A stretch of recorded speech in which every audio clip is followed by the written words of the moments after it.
If you want to be consistent and committed to uploading on YouTube, then you can't just wing it. You need a plan on how you're going to be successful. You need to be fully committed to a niche, so make sure you pick something that you love and you're absolutely passionate about. You don't want to get bored of the topics you're talking about in 3 months' time, because your consistency will fall off and you just won't enjoy it. So you have your niche, at least a phone to record yourself with, and you're fully committed to be consistent on YouTube. Then the next step is to make sure that you have a workflow that works for you. My workflow might not work for you, and that's fine. Experiment and find what workflow is best for you. It might take days, weeks, even months, but it's so important to have a good workflow so you can actually be consistent on this platform. So what I'm going to do in this video is show you my workflow and explain why I do it this way, and this might help you start you off or give you some ideas on how to structure your own workflow. So step one, when I come to create a YouTube video, is the idea. There are so many videos that I could actually make, and I use Notion to categorize each video idea into a topic. So I have gear reviews, tutorials, vlogs, news, and short films. I then decide what topic of video I want to make, and then I think of an idea in that topic. So for my last video, I thought I haven't made a gear review in a while, and I have used the RF 50mm for over a month now,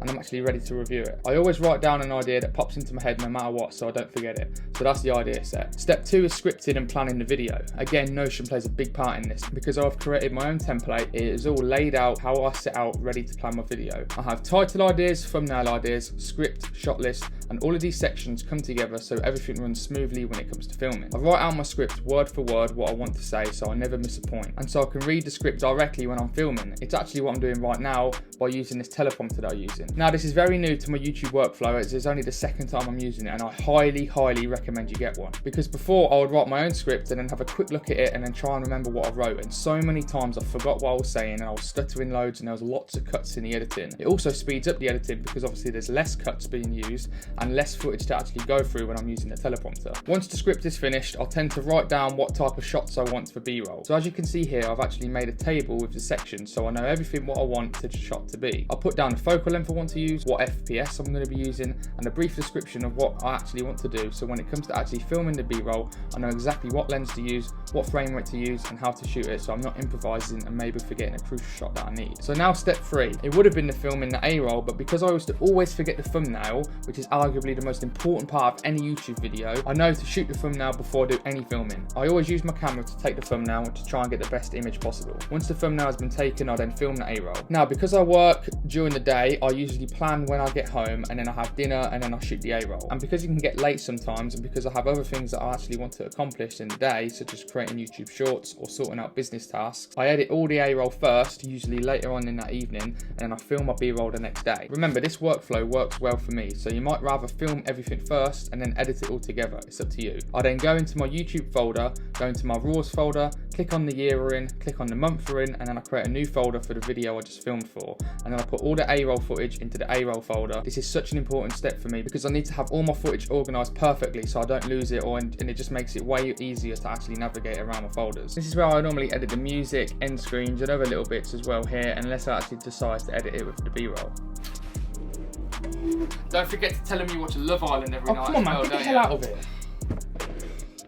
Don't listen to him. I don't even know. How did you even get in here anyway? Anyway, now he's gone. Once the A-roll has actually been edited, it's time to shoot the B-roll. Looking back onto the shot list, I know every shot I want to get, so that's what I do. Once the B-roll is all filmed, I then go back into my folder setup and put the footage into the B-roll folder, and then I import it into DaVinci Resolve. I then edit all the B-roll and all of the little bits such as animations and effects. I then color grade it all, and then it's ready to be exported. While it's doing that, I then jump into Lightroom and start editing the thumbnail. Once it's been edited and cropped to 16:9, I then right click and press edit in Photoshop. I grab the text tool and write the text what I want, and unless I'm conflicted between two texts, I already know what I'm going to write from the thumbnails idea section in Notion. I then save it back into Lightroom and then export it and place it right into my folder file, so it's very easy for me to locate when I'm actually uploading my video. Step 5 is the upload process. Once the video is rendered and exported, I immediately start uploading it to YouTube because my internet's not the best, to be honest. And while it's uploading, this is where I actually upload my thumbnail, write my title, my description, which I already have written out on pages on my Mac, and then I write in all the YouTube tags, put links to other videos at the end screen, and then schedule it for the next day so I give my video enough time to process in HD and 4K. I hit schedule and then that's it. It then moves on to the next day and I repeat the same process, and that is how I stay consistent and upload 2 videos a week. That is my complete full YouTube workflow and how I actually stay consistent on the platform. I tried to give myself a couple of days to film and edit it all because before I had this plan, I sometimes had the plan, film, edit in all the same day because I wanted to be committed to upload on a certain day and I was just rushing it all. Now, as long as I release 2 videos between Monday and Sunday, I'm happy, and this YouTube workflow works best for me to do that. I give myself enough time to actually have some personal time, like watch Breaking Bad, not Love Island, don't listen to that other guy, play PS5 and Xbox, as well as creating short-term videos and business tasks. So like I said, it could take you weeks or months to find the best YouTube workflow for your situation, but it's so crucial to have one. Feel free to give my workflow a go or just take some ideas from yourself. If this video did help you out, why not hit that like button, as it really does help me out, and why not consider subscribing for more videos like this in the future.